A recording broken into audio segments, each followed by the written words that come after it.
Welcome to the 2022 Virginia Festival of the Book, presenting Dreaming Up the World, Middle Grade Fiction. I'm Sarah Lawson, Associate Director of the Virginia Center for the Book, a program of Virginia Humanities. Thanks for joining us. A couple notes before we begin.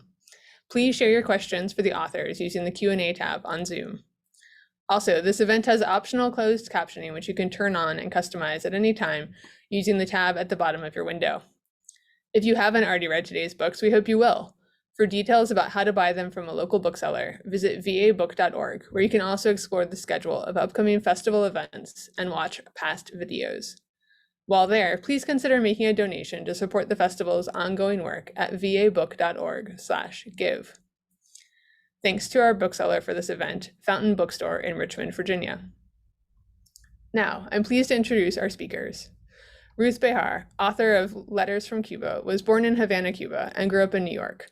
She was the first Latina to win a MacArthur Genius Grant and is an anthropology professor at the University of Michigan. Alda Dobbs, author of Barefoot Dreams of Petroluna, is passionate about connecting children to their past, their communities, and nature. She lives with her husband and 2 children outside Houston, Texas. Sylvia Liu, author of Manatee's Best Friend, grew up with books and daydreams in Venezuela. Once an environmental attorney protecting the oceans, she now spins stories for children, inspired by high-tech, ghost crabs, and strong girls. Lisa Yee, author of Maisie Chen's Last Chance, is also the award-winning author of Stanford Wong Flunk's Big Time, Millicent Min, Girl Genius, and many other books, including the DC Superhero Girls novel series and numerous American Girl books. She is a third-generation Chinese American. And our moderator today is Tasha Birckhead, the supervising children's librarian of Central Library, the main branch of the Jefferson-Madison Regional Library System. Thank you all so much for being here today. Tasha, take it away. Hey, good afternoon, everyone in Virginia. Again, like Sarah said, my name is Tasha Birckhead, and I'm the supervising librarian at the Central Jefferson-Madison Regional Library branch. And I'd just like to welcome all the authors today. And what we're going to get started by just telling us a little bit about your books that we want to discuss today. Anybody can go first. Or I can call on you guys to go first. All right, I'll go. I am Alda P. Dobbs, and I'm the author of Barefoot Dreams of Petroluna. My book was inspired by stories my great-grandmother told about her experience during the Mexican Revolution and how in 1913 and how she escaped that with her family. And the book takes place all in Mexico as she strives to survive that. And I have a second book coming out this year called The Other Side of the River, which follows Petroluna, but it's in America. This one takes place in America. So that's what my stories are about.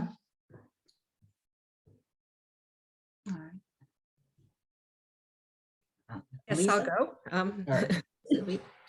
Hi, I'm Sylvia Liu. I'm excited to be here. I write middle grade books, and today I'm talking about Manatee's Best Friend.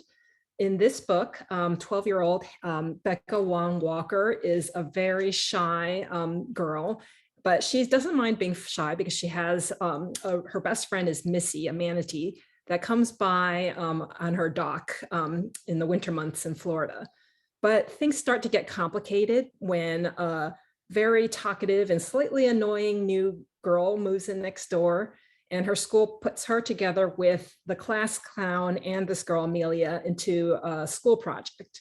And then things get even more complicated when Becca videos an interesting and strange interaction between the manatee and a dolphin, and that video goes viral. So basically, all of a sudden, she's under a lot of scrutiny and public pressure and everything that makes her shy, anxious self really uncomfortable. But ultimately, she overcomes all of this to try to protect her manatee friends from some threats they face. And in this case of the story, it's boating and boats that might harm the manatees. And so I just wanted to read a really brief excerpt about from the book, just because it's a really, they visit a manatee reserve, and so they learn some things about manatees, but I also wanted to share it because sort of shows a little bit of the interaction with her friends. So they're watching a woman feed manatees. The woman feeds the manatees head after head of romaine lettuce. She takes them out of a huge carton and tosses 16 heads of lettuce to each. These girls are on a diet because they don't swim enough to keep their weight down. We feed them 80 pounds of lettuce a day. In the wild, manatees eat 10% of their body weight a day, which can be 150 or 200 pounds of seagrass, the woman explains. That's a lot of farting, Dion says. Amelia and I giggle. I imagine bubbles of fart trailing behind the manatees. You're right, she smiles. In fact, manatees control their buoyancy with their farts. We all laugh. I wonder if it propels them forward, Dion says. That would come in handy in a swim meet. Dion, the mean, lean, farting machine. He raises his arms and lets out a crowd roar noise.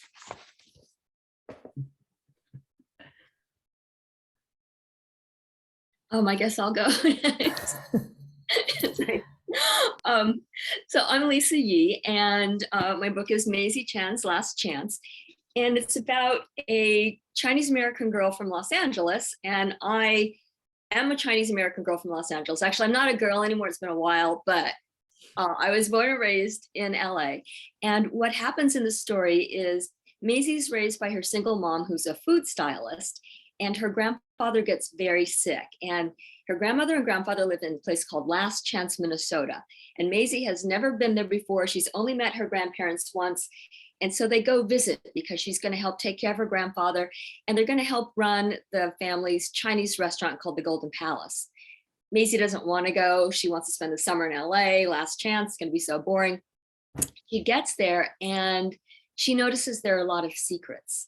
And people aren't telling her things. And she starts noticing, like in the back of the Chinese restaurant, there's this one wall. And on the wall, it's plastered with black and white photos of Chinese men, young Chinese men. And she asks who they are, and nobody will tell her. And she notices that her mother and her grandmother, there's some kind of tension between them, but they won't talk about it. And so she also realizes that she's the only kid of color in the entire town. She starts to get bullied a bit. Something that didn't happen to her in LA because LA was such a melting pot. So as this is going on, she's helping taking care of her grandfather who's very sick, but he's teaching her how to do things like how to play poker. And suddenly a hate crime happens and the restaurant is targeted. And Maisie decides that she's going to solve the mystery of who did this and why. And simultaneously, her grandfather then starts telling her these stories that she thinks are fanciful and amazing, but she finds out that they're real. And it's about her great-great-grandfather, Lucky Chen, who came over from China in the 1860s and founded the restaurant in Last Chance, Minnesota. And she learns about how he worked on the railroad and he was a cook, and all this kind of stuff is happening. And so she's trying to solve the mystery, but at the same time, she's also doing things that she learned in poker, like how to read a room. Like when they were playing cards, she was taught, how to read the other players. Well, she would read the restaurant and look at the clients and try to figure out who they were. And so, how Chinese restaurants always have fortune cookies. Well, she decides that she's going to get the fortune cookies and she's going to write custom fortunes for all the people that are eating there. And I'm just going to read one very brief one. So she notices that at one table, there's this man and he has a very bad haircut and he seems sort of distressed about it. So she just writes, "It will grow back." And so that part of the story, I was writing the story, during COVID, and I had asked my husband, I said, "Do you want me to cut your hair?" Because I cut my own hair, and he says, "Sure." And I'd never used clippers before. And he goes, "Just go boom like that." And I'm like, "I don't know." And so I went like that and it looked really bad. I started screaming. I ran across the room yelling, "I'm sorry, I'm sorry, I'm sorry." And I brought a picture to show you of what I did. So that's reality making its way into a fictional novel. That's great. What a great story. Hi, everyone. I'm Ruth Behar, and I'm the author of Letters from Cuba, and it's also available in Spanish as Cartas de Cuba. And my book is a middle grade novel about an 11-year-old girl named Esther. She's a Polish Jewish refugee who goes to Cuba because her family is struggling in Poland. They're suffering from poverty, despair, growing anti-Semitism. It's the late 1930s. It's the eve of World War II. Her father is already in Cuba. He's gone first, and the intention was for him to bring the whole family. That would be Esther and her 4 siblings, her mother and her grandmother. But he hasn't had a lot of luck doing that because he's a very religious man, so he hasn't really been able to make enough money to bring the family over to Cuba. But finally, he makes enough money after 3 years to get one steamship ticket, and he sends a letter to Poland, and he wants to bring one of the sons, the eldest of the 3 sons. But Esther is the oldest of all the children. And so she begs her father to let her be the first to go to Cuba, and promises, she says, even though I'm a girl, I'm going to help you bring the whole family to Cuba. And so she goes to Cuba, she meets up with her father, not a very easy thing in the late 1930s before the internet, but they find each other, and then they go to live in a small town in the countryside in Cuba, a town called Agramonte. And that's where they live because it's a lot less expensive than trying to live in Havana. And Esther comes up with a great scheme to make enough money to bring the family over to Cuba. And the whole book is written as a series of letters that she's writing to her younger sister named Malka. She's just basically collecting all these letters. And the idea is that if she keeps writing these letters, one day Malka will make it to Cuba, and they'll read the letters together, and Malka will learn all about Esther's experiences in Cuba. All right. All those books sound amazing. Of course, I've read them all, and I know they are all amazing. But before we get to our discussion questions, I just want to let the audience know they can ask any questions at any time during the discussion, just in case we didn't answer anything you wanted to know. Okay, so my first question is, what inspired you to be a writer and to paint these beautiful worlds in particular?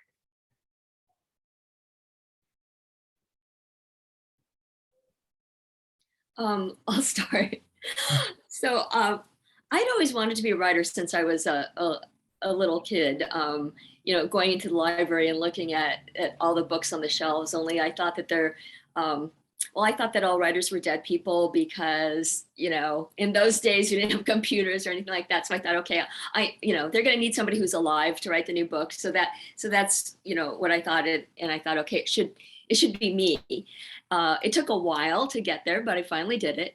And to write Maisie Chan's Last Chance, I was actually working on a different book, and it just wasn't gelling. You guys know what I'm talking about. You're writing and you just know it's like, oh, it's just not there.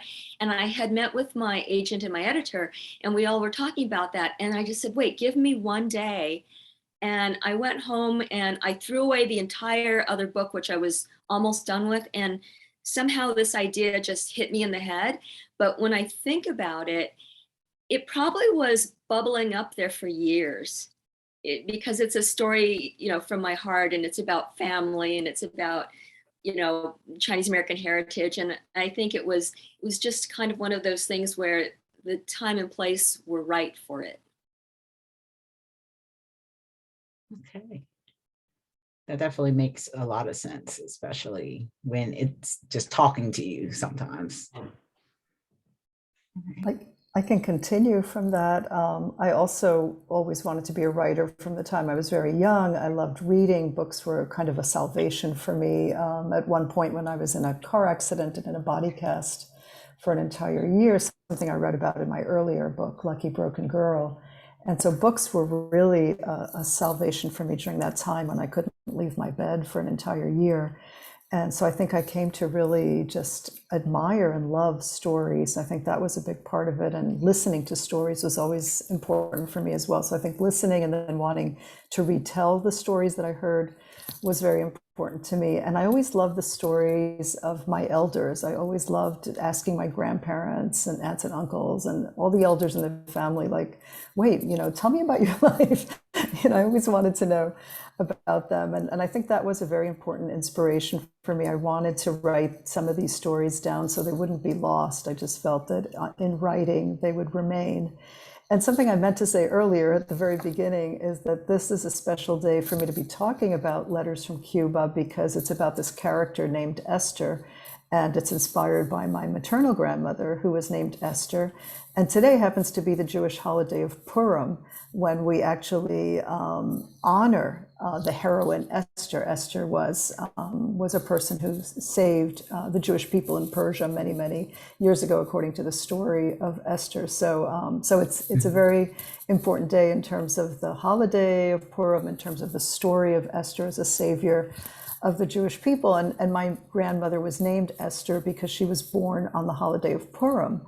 And, Jewish holidays don't always take place the same day each year because it all depends on the lunar calendar. So she never knew her exact birthday, except that she was born on Purim back many, many years ago in Poland. And that's why she was named Esther. So I'm mentioning her because I would say that she probably of all the ancestors in my family, she was a major influence. And I think she would have been a writer in a different generation if she hadn't had to have worked as hard as she did to help the family and so on. She was a woman who read a lot. And I always saw her with a book, and that was very inspiring to me as well.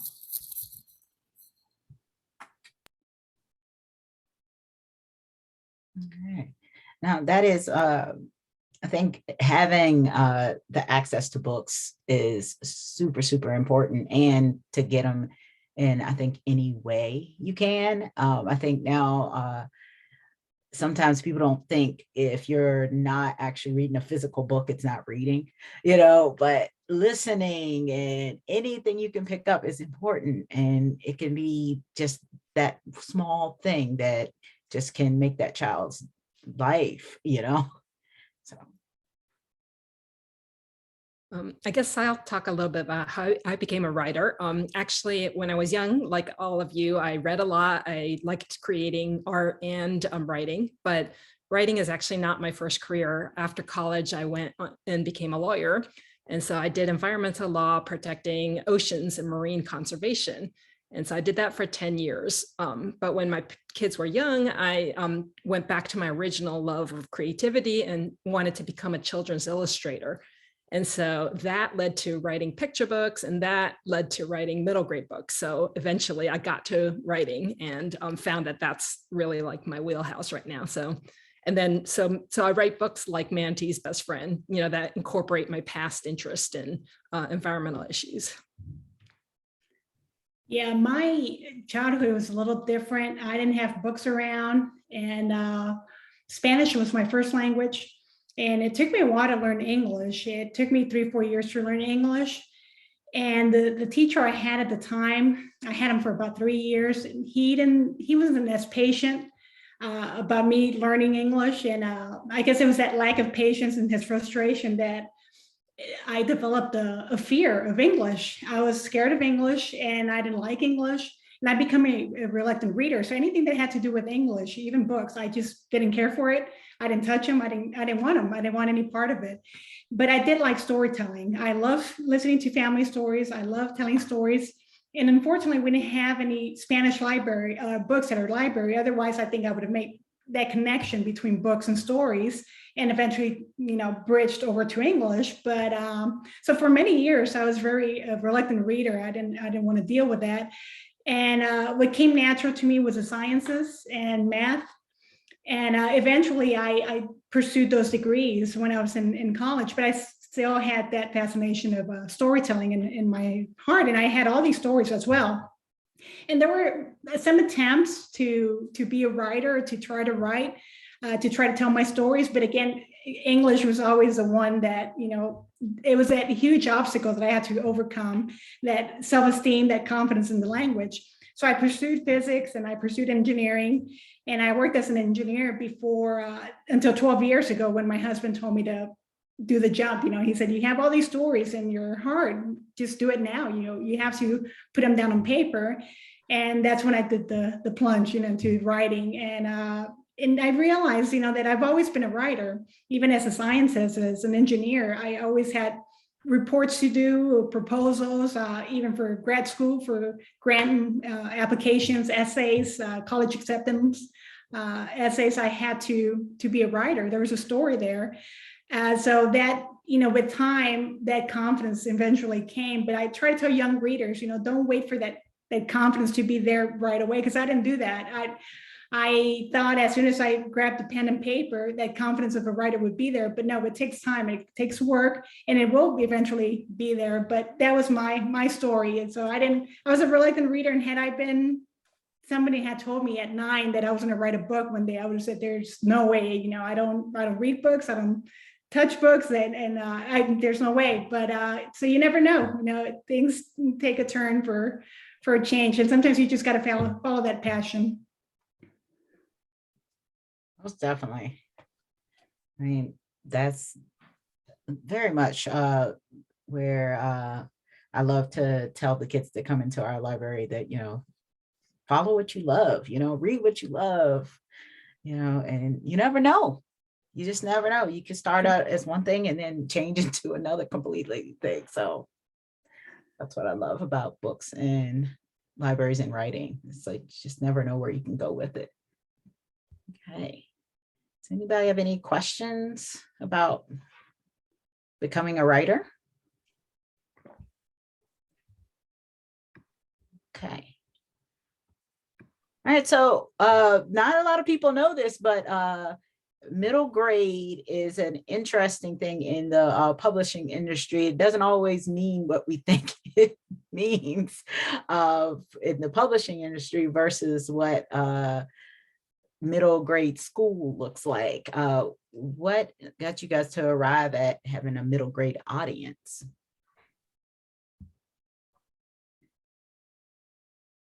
Well, go ahead.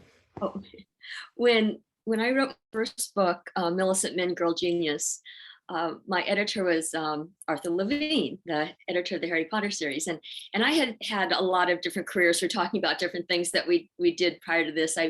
I wrote for television. I wrote menus for Red Lobster. I wrote jingles, slogans, everything but books. So I didn't understand the book world. And I kept asking him, I kept saying, who's my target audience? What are my demographics? What am I, all these advertising and TV questions. And he said to me, just write the story it needs to be and don't think about that. So when I wrote my first book, I just wrote the story and I didn't think about, I'm targeting this demographic. And to my surprise, it landed on middle grade. And, so many of my other books are the same thing. I write the story. Now, Maisie is my 21st novel. So now I've done a lot. So now I know what I'm doing, and it's like, okay, I know this is middle grade. But in the beginning, I didn't know. And also the thing too, is that I think that with so many of the books that we write, a lot of times they're categorized, like people say this is middle grade, but it's for a broader audience. And I like to say that, like, for example, Maisie Chen, it's like for ages 8 and up. I don't like to put caps on stories because I think some of the, maybe I'm biased, but I think that some of the best writing that's coming out right now is from children's literature, and that adults should read that. Mm-hmm. Yeah, what I was going to say is just that I really love writing middle grade, because to me, that's like a really magical point in like kids' lives. They, can read independently. They've fallen in love with books. And it's sort of, they're also at the point where they're just like sponges, right? They're new ideas, new stories. And I think back on my own reading life, the stories that really like resonated and I still remember are some of those stories I read at that age. And so I feel like it's a great age to write for, just because I feel like I can have a lot of impact on those kids. Yeah, I feel the same way when it comes to 12 years old, that middle grade age. Like Petroluna, she's 12. And even though my great-grandmother was 9 when she went through those experiences, horrific experiences during the Mexican Revolution, then as a refugee in the United States, I wanted to make Petra 12 years old, because that, like you said, that age is such a magical age. It's such a moment where you're at this precipice, between, you know, adulthood and your childhood. You're about to make that jump, that coming of age. And I love when the characters are at that, you know, having to make the choices, you know, between their families and a little bit of independence. And that's what Petroluna was trying to figure out. You know, she made a promise to her father to care for her family when he was conscripted, taken away by the Federales. So now she's in charge of her elderly grandmother, her baby brother, and little sister. And it's up to her to keep them safe, to keep them alive during this war and across the desert, and then take them beyond into the United States to fulfill that promise. So I want to be able to, through these writings, to be able to show children that even at 12, you know, you're capable of so much. There's so much will in you, and just capable of so many beautiful things and strength and wisdom. And I'm hoping I could do that with the writing, with the middle grade writing. That's also interesting. Alda, I like the way you said precipice. I think that was a really interesting way to describe that age group between 9 and 12, I guess, which is middle grade. And I definitely feel it's a very interesting stage in a child's life. It's a moment of still tremendous innocence, but also tremendous savviness at the same time. And I'm very drawn to that age group too. When I wrote my first middle grade novel, Lucky Broken Girl, I didn't know that I was going to be writing a middle grade novel. I just started writing from the perspective of a 10-year-old girl, and a girl based on me, a girl named Ruthie. And I was writing about something that had happened to me, this car accident, and being in bed for a year. And for me, it's as if my childhood kind of froze in that moment in time, because it was a year that I couldn't move, I couldn't leave my bed, I had to be taken care of. And somehow that voice of that girl really stayed with me. It's as if that girl just stayed inside me and needed to speak eventually. And I had written the story in the form of an essay many, many years ago. And then someone said to me, you should really write it from the voice of the girl, not the adult woman looking back on this experience that was very traumatic and left me with anxiety attacks and things like that I, you know, continued to suffer from as an adult. She said, write it from the point of view of the girl. And I don't even remember who told me that, but someone very wise told me. And at some point I had a little time, because I'm also an anthropologist, to talk about other careers that we have. So that's my other life. And somehow I had a little time, and I just started writing the story from the point of view of Ruthie, this 10-year-old girl, just being inside her body again, and her head. And when I was done, I said, I guess this is a novel for kids, you know, but at the same time, like Lisa, I like to think, I love what you said, that you're writing for nine and up, you know, and I like to think that Lucky Broken Girl and Letters from Cuba, you know, definitely is for that age group, and, you know, and it's intended for them, but that anybody else could read it, that it can be for all ages as well, that there's something very compelling about that time in one's life, and that I think our stories show that. Yes, most definitely. I think we actually ended up moving books due to that fact in our library, because it's not, some of those books are not quite what we call like the early readers, and ones that are not quite ready to read on their own. And then you have, you know, the young adult and teen stuff, and they're not quite ready for that, but that mold right there in the middle, where everything's new, but they can accept things. And also what Lisa said, I wanted to go off of that, where sometimes we have to read books to remember how it was to be that age. You know, you kind of reminisce again back to, oh yeah, I forgot, you know. And that's what I love about, you know, just that age is just that nice cushion there. So thank you guys for putting something out just for that age, because that's an important age. So, okay. So I love this question. It's like, what was the most fun part of the books you wrote?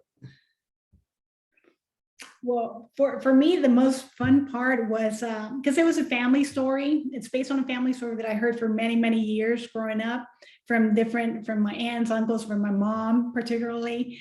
And I sat down to write an article for Highlights magazine about it, but I wanted to find out if it was true. And I took on the challenge to say, okay, is this family story that's been around for generations, is it true? So let me set out to find out. And it took me 2 years, first of all, a year and a half to read all these books on the Mexican Revolution and to see if that story, the climax of the book of Barefoot Dreams of Petroluna had really happened. And those books, 40 books on the Mexican Revolution in English and Spanish, none of them mentioned anything about that event. And I was doubting my own family story. I said, maybe it wasn't true. Maybe my great-grandmother was 9 years old and she saw things a lot bigger than what they were, a lot. And the story itself, was grandized just to make it more interesting. And I was about to give up when a librarian told me about a newspaper resource about this. It's this website that lets you know or see all the newspapers that have been published in Texas. And so I learned how to filter through the newspapers, and I set out, now that I had a little more knowledge of the Mexican Revolution, to find out, if that had happened. And sure enough, 7 months into reading newspapers from every day, I came across that headline, the article that described everything exactly to the T of my great-grandmother's story. So everything she had said all along was true, except that at that moment when they were searching for safety, when their lives were on the line, instead of hundreds of people, it was actually thousands of people. So to find that, and then to find later on with the research, to find photographs, because somebody actually had a camera back in 1913 and snapped photographs of that moment. And to see that moment captured in an image, that to me brought me so much joy. So that's probably one of the highlights, of writing this book, just the research of it.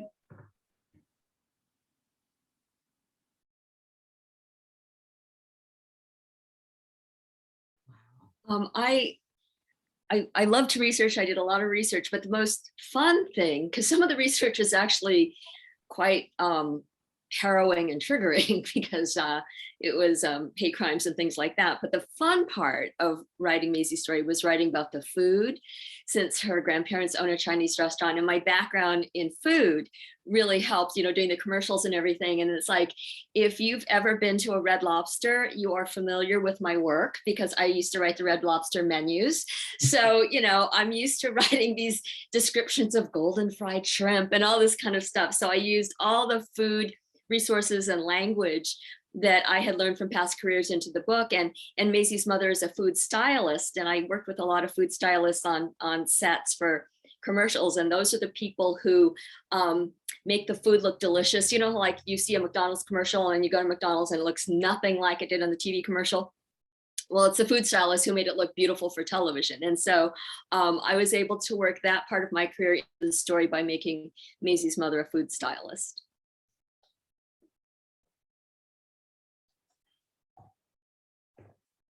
Well, Yeah. Go ahead. No, go ahead, Sylvia. Go Okay. ahead. I guess the most fun part for the Manatee book was just going to Crystal River, Florida, which is an area where manatees do come in the winter. And so I got the opportunity to go on a tour where you can snorkel close to manatees. And it was really incredible because I never knew this, but manatees are huge. They're like twice the length of a human person. And, I didn't get that sense of that scale until I was there in the water with them.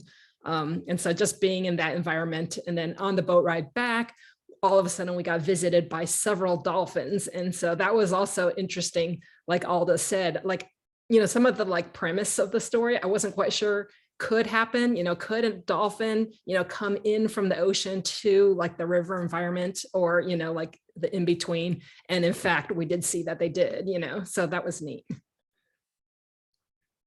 Yeah, that's also interesting. For me, it was thinking about, because the Letters from Cuba is based on my actual maternal grandmother's story of immigrating from Poland to Cuba. And, I knew a lot about her story, but there were a lot of things that she didn't tell me and I didn't think to ask, just what it would feel like to go from Poland to a tropical island like Cuba, and of course to learn the language because, she would have spoken Yiddish and Polish, not Spanish. And so what did it feel like to be in a completely new place, learning a new language, eating very different foods? and then just the tropical climate. And so for me, it was fun to just imagine what that all would have felt like, just in a visceral bodily sense, so I imagined her arriving in a woolen dress and with woolen stockings and boots and just kind of setting foot in this tropical island, and, what that would feel like, and how she would, quickly want to be able to buy some fabric and make a light dress for herself, something that would, that would flow in this tropical climate. And then just thinking about all of that, like those first moments, weeks, months in Cuba, what that must have felt like to her, and how she would have learned Spanish. So I imagined her learning Spanish by, she has a book of the poems of Jose Marti, who's the great Cuban poet. And so a neighbor gives her a book with his simple verses, and she starts reading the poems, and that's how she starts learning words like, árbol and vida and corazón, just like simple words in Spanish. And so she's learning by reading poetry. So various things. And then also related to food, I was imagining what it would feel like to taste like tropical fruits for the first time, to have a banana, to have a pineapple, to have a mango. So I was imagining all of that. And that was a lot of fun, to just imagine what that whole new world would have felt like to somebody from a very different place. Yeah, when you go through, creating the books, you really do have to think about, okay, these are people, these characters, they have more than one dimension. So you have to think about these different kind of aspects, and so that kind of leads me into the next question, thinking about them as a person. Would you get along with your main character? Because, they are a separate person and kind of part of yourself too. So it's kind of... Yeah, I think I would get along with Petra, just because she reminds me of my grandmother, because it's based on my grandmother and my great grandmother, because both were really, really poor. But my grandmother herself was just a very strong, very feisty woman that didn't put up with humiliation. Anybody that tried to put her down or put her in her place because of her poverty, she stood up to that. And I wanted to put that in Petroluna as well, and that strength and versatility. So that's something I put on her. So I feel like it's like I'm traveling in time and looking at my grandmother at that age. So yeah, I'm cheering for her the whole way. That's very, very similar to me, Alda, because I'm, inspired by my grandmother in this book. And I think I would get along with the character that I created, though at the same time, I do feel she's a lot stronger and more resilient than I am. But I'm reminded of an expression that my grandmother used all the time in Spanish. She always said, no seas una mujer que se ahoga en un vaso de agua.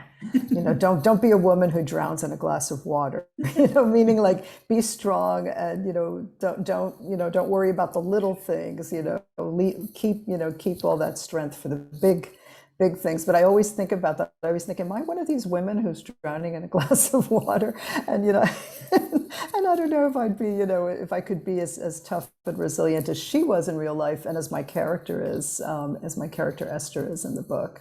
But hopefully I have inherited some of those qualities.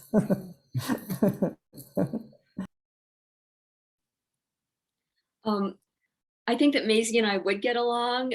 Maisie, when I was writing it, I realized that Maisie is the girl that I would have liked to have been when I was her age, because we have a lot of similarities, but yet she's a lot more adventurous than I was. She sneaks out at night. She talks to strangers. She does all this kind of stuff that I was too introverted and scared to do. So I would want to be her friend, and I'm hoping that she would want to be my friend.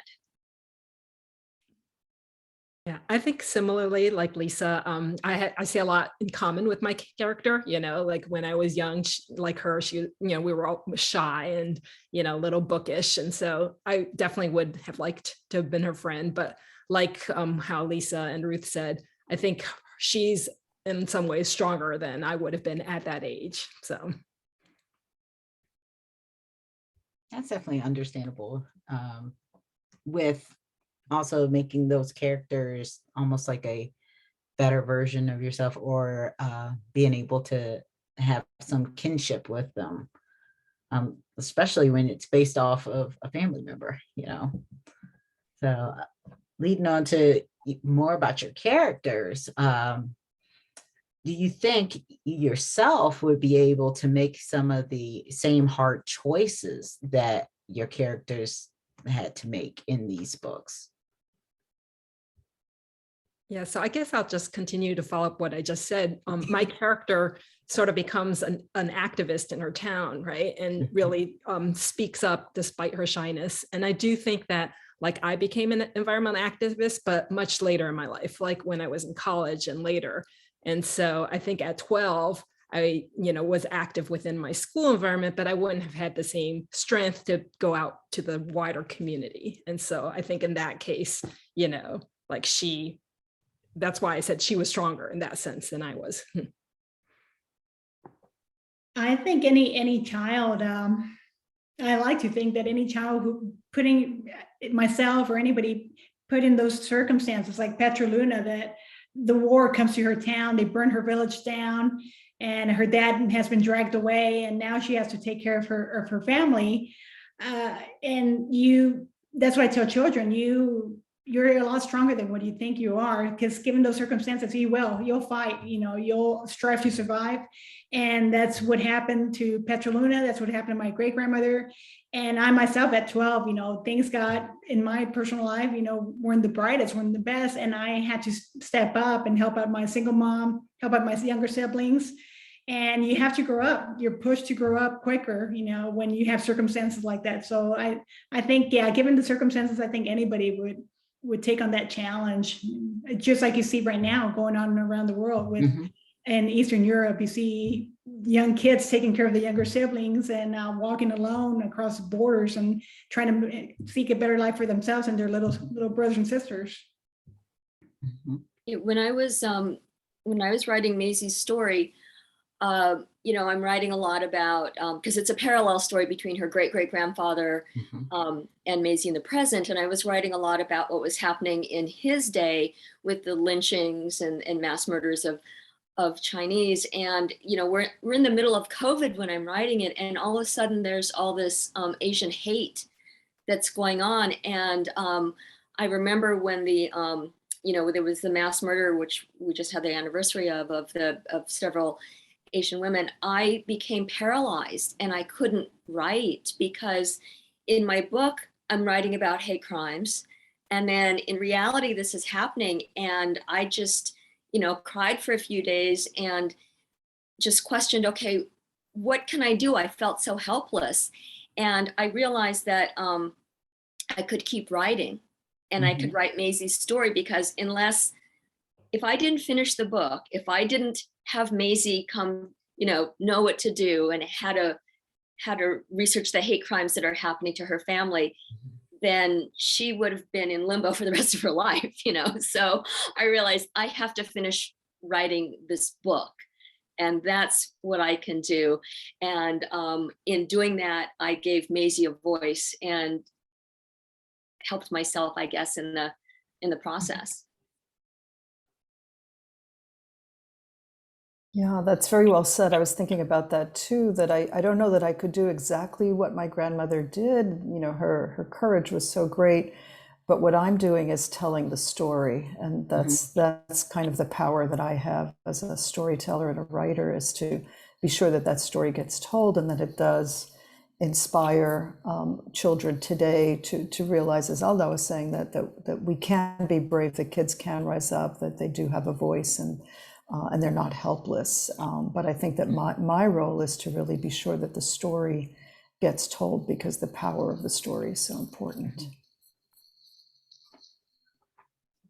Yeah, I totally agree with that. I thought like each one of your stories is kind of like when children feel passionate about something, you can't help but to just go forth and be strong and having to take charge of that situation.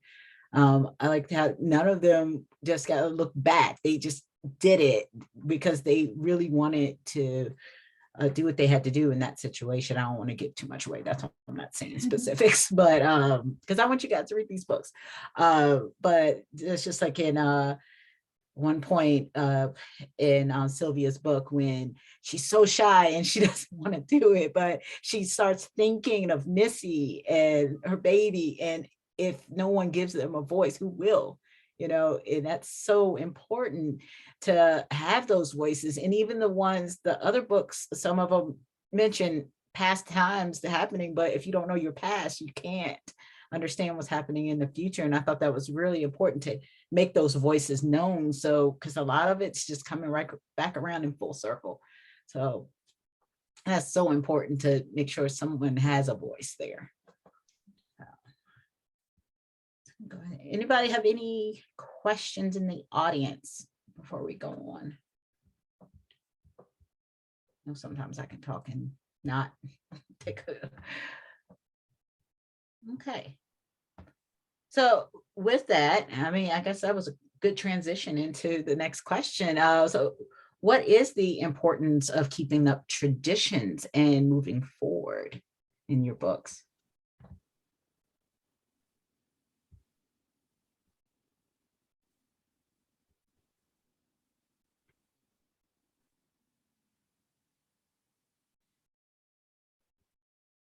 Anybody want to take that? I was going to say that everybody talk at once.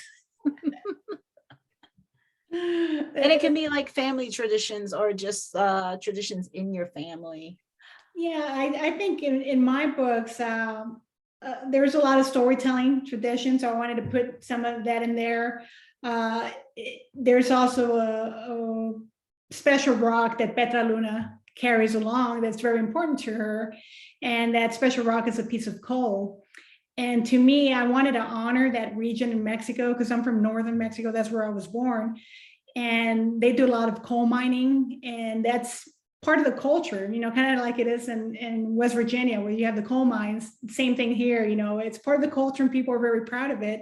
So I wanted to put that in the book. So her father's a miner. She has that stone. The name of the town that they're trying to reach in Mexico is called Piedras Negras, which means black rocks. So there's a lot of symbolism of rocks and stones and toughness in that book. And it's something that I saw a lot in my culture. So that's something I wanted to attribute, to them and put it in there in the book, kind of like honor that tradition. So I put that, and I also, the music, that's something that came from the Mexican Revolution. A lot of songs we hear at Mexican restaurants, and we don't realize that music came during the Mexican Revolution, because a lot of wars inspired tunes and music. And so I wanted to put that in the book. So I have a playlist on my website that coincides with a lot of the songs that are mentioned in the book. And again, it's something that's very part of my culture, the music and the food and all that. I wanted to put that in there as well. So that was something that was a lot of fun too, being able to put little bits and pieces of my culture in there. In Maisie's story, it's kind of like what you were saying about stories. So her grandfather is telling her about her great-great-grandfather and subsequent generations, and she's entranced by these stories, and her grandfather is very ill, and she says to him at one point, but then if you're not here, who's going to tell the stories? And he says to her, you're going to tell the stories. So I think that, it's from one generation to the next. And I think that tradition, that's why we're here. That's what we're all doing. One of the ways tradition came in my story was actually more that my character was sort of going against the traditions of her family. Specifically, her father grew up in this Florida environment, super huge boater. And so he was really kind of representing a lot of the things that she was actually fighting against in the story, because she was trying to bring a more environmental ethic to her community, but starting with her own family and her dad. Yeah, in my story, in Letters from Cuba, Esther is Jewish, and her father's a very religious Jewish person. He's always praying, and she's much more the kind of person who wants to integrate herself into the new society. And in this small town where they go to live, there are Spanish Cubans, there are Chinese Cubans, and there are Afro-Cubans, and she's trying to become a Jewish Cuban in the midst of all of this. And she's very drawn to these new cultures and religions that she's learning about and experiencing, and the people are very warm and friendly and inviting her in. And her father is very worried, like, be careful, don't get too close, you remember you're Jewish.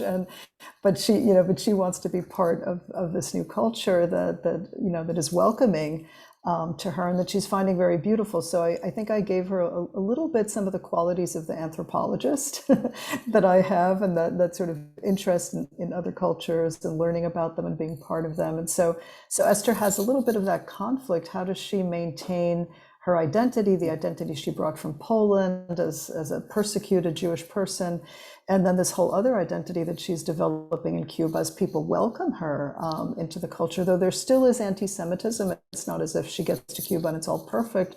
There's still this horrible villain, this plantation owner who's very, very anti-Semitic, but the rest of the people in the town are very welcoming to her. And so she's really struggling to both maintain her identity and learn about these other cultures and immerse herself in these other cultures and religion. So that's a real conflict in the book, how she finds a way to juggle those things in her life.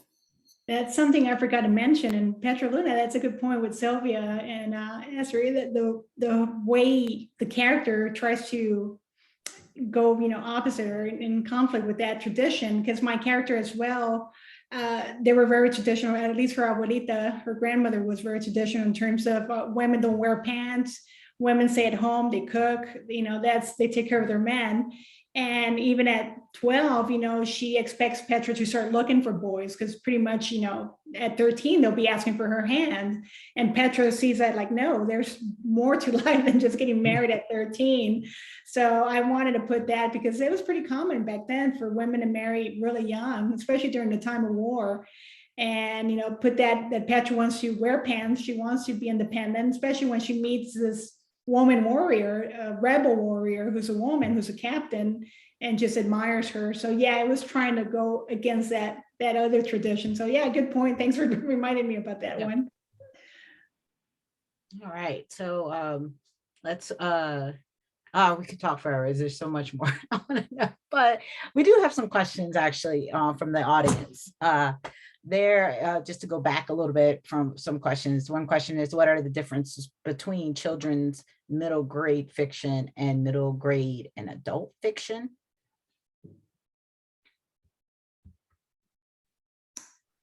I don't know. I would say I know what middle grade is, but I guess, and I do read adult fiction, but I don't know if I'd be able to distinguish. I'd say the age of the main character, is that usually what they base it on, right? Who's a lot of usually in library world, we do base a lot of it on the age of the character, sometimes depending on the situation too that's going on in it, a lot of the different situations that are put forth towards that main character, because sometimes it's a coming of age where they begin at one age and then they end as an adult. So not sure if anybody else has any other answers to that one, but I've heard, and I don't know if this is correct, this is just something that I heard, that when you have your protagonist and they're talking in, say, a middle grade voice, then it is a middle grade novel. But if you have the protagonist as an adult looking back at childhood, that is more easily classified as an adult novel. Yeah, that definitely makes sense. I guess, like I said, the publishing industry, it really depends on, where it goes. And like you said, sometimes you're just writing and it happens to end up in middle grade, you just never know. Okay. Another question is, what steps do you take to develop an idea?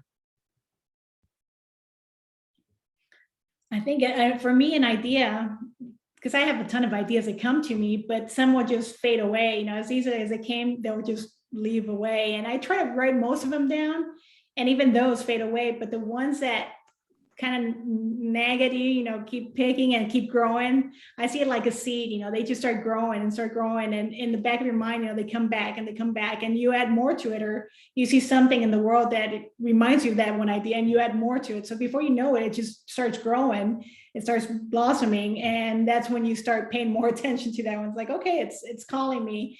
And at least to me, that's what works, just I let them grow, and whichever one just starts blooming, that's the one I start paying more attention to, the one that's calling to my heart. And I do think at the start of ideas, what really helps is just asking the question, what if, that really like, what if, this happens? It's like, if you get a premise that's exciting enough, that really tends to, for me, like be what I do when I find a story.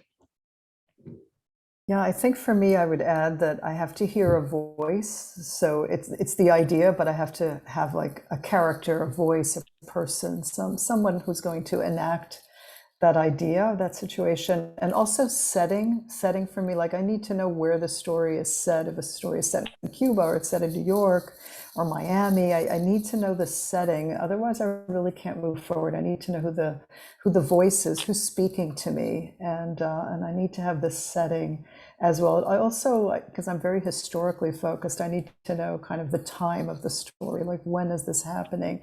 I can't just sort of write about a general present. I have to kind of really anchor it. So I guess my ideas for me start general, but then I start anchoring them to be able to move forward. Yeah, I have lots of ideas, too many ideas. Most are horrible ideas, but for me, it's actually a physicality. I can feel it when I think an idea is going to turn into a book, because I get excited about it and the adrenaline starts pumping, and it's finally like, okay, this is it. It's kind of just one of those innate things that you know. Okay. All right, this is one that I really like, because it's actually one of my questions, so we can just put it in one. It's you guys kind of actually answered a little bit of this during some of the other questions. It is how do you do your research? Do you have any fun stories about the research you've done? I love to research. For Maisie, I went to Chinese American museums all across the country, but I went to Minnesota because it's set in Last Chance, Minnesota, which is a fictional place. But I went to all these small towns in Minnesota, and while I was there, there was this one building that looked very interesting, and it was a museum, but it had been something else. And I went inside, found out that it was the bank. It was the last bank that Jesse James and his gang robbed. And so I actually worked that and made it a pivotal part of the story. Had I not dropped by this small town, driven through, thought I'm going to go inside there, that whole aspect of the story, which again was pivotal, would not have been there. Well, I did library research, and then I also went to Cuba, and I went to that town where the story is set. Fortunately, that was before the pandemic. I think it was 2019. So some of the library research I did is that it's wonderful that historians have collected letters that immigrants have written. And so I read a lot of immigrant letters just to get a feel for the genre of the letter. And so that was really important and fun to do. But I also went to that town in Cuba called Agramonte, and I spent some time there and stayed with a family and got to talk to people, heard legends about the town. There are a lot of local historians, and people shared a lot of information about the history. I was able to be present at some of the religious rituals that also incorporate the bata drums that are drummed on their sides. And it was just so beautiful to be able to witness all of that, and then to incorporate it into the story. There's a sacred tree also, a ceiba tree that I saw there in the town, and the stories about it were told to me. And so kind of that anthropological side turned out to be very helpful. And but really it was all very, very inspiring to just hear these stories and hear how people had held on to their culture in Cuba as well. A lot of African culture from the Yoruba tradition that has been held on to in Cuba. And I learned a lot about that firsthand talking to people, and that was really great. something that I enjoyed, not for Barefoot Dreams, but for the other side of the river, because it takes place in San Antonio. And I grew up in San Antonio, and luckily a lot of the buildings, old buildings, still stand there in the downtown area. But for the research, I was able to access Sanborn maps on the website. And the Sanborn maps are these old insurance maps that show you what was at that area, you know, what kind of buildings there were. If there were brick buildings, wood buildings, what kind of service did that building provide. So I went online and printed about 100 of those sheets, you know, that showed all the downtown area of San Antonio. And then one night I just sat and taped them all together. So my whole kitchen wall was pretty much San Antonio, downtown and a little bit beyond. Wow. But I was able to pinpoint where the train depot, where my character, Petroluna, where she first arrived in San Antonio, and then where did she stay, you know, and I cross-referenced a lot of it with newspapers that showed who was helping the refugees at that time. So I was able, and I had addresses as well, so I was able to pinpoint where that was at and where would she have lived. Where were the refugees living? Where were they working? So I had her, you know, I just pinned that whole map of pretty much where she was walking. And I was able to walk through those areas as well myself. I mean, I grew up in that city, but I did recall certain buildings that I said, oh yeah, she did see this, you know, because this is the first thing that was there. And that's a building I remembered. So it's pretty neat to cross-reference stuff like that with old photographs, maps, and newspapers, and create that world for my character. Wow. You guys this has been a fantastic time, and it didn't feel like an hour. It just passed by already, but it's time to wrap things up, of course. But thank you all, the authors and everyone who tuned in. I'm sorry we couldn't get to all your questions, but please consider buying these books that were featured today from your local bookseller. And also using the links provided by vabook.org or through the links in the chat. If you check the chat today, you can also explore the rest of the 2022 Virginia Festival of the Book schedule, which runs through from March 20th at vabook.org. And again, thank you so much for talking to me today. You guys were lovely. Oh, thank you. Thank you so much. Thank you.